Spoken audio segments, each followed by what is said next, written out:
Je voudrais revenir sur un texte important qui est la déclaration de Bonn, qui a été signée par plusieurs pays européens le 20 octobre 2020, qui donne une définition de la liberté académique qui est intéressante.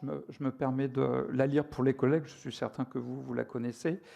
Je cite, « La liberté de recherche comprend le droit, dans le respect des normes professionnelles, de la discipline conservée, de déterminer ce qui doit ou ne doit pas faire l'objet d'une recherche, comment cela doit être fait, qui doit faire la recherche, avec qui, dans quel but, les méthodes par lesquelles et les voies par lesquelles les résultats de la recherche doivent être diffusés. » Ce que je voulais savoir, c'est est-ce qu'il y a un projet européen pour transformer cette déclaration en un règlement ou un projet d'ordre législatif à l'échelle européenne.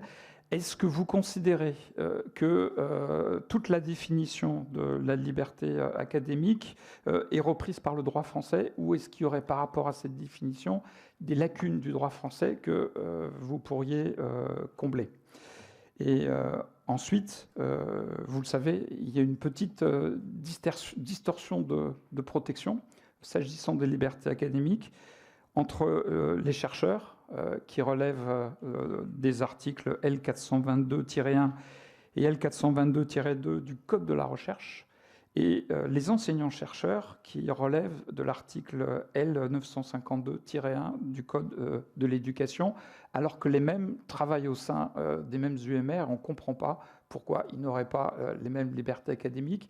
Sur ce point, là aussi, est-ce que vous pourriez nous dire si vous avez l'intention de travailler à une homogénéisation de leur statut? Voilà, c'était mes questions très juridiques, Madame la Ministre. Merci, Madame la Présidente.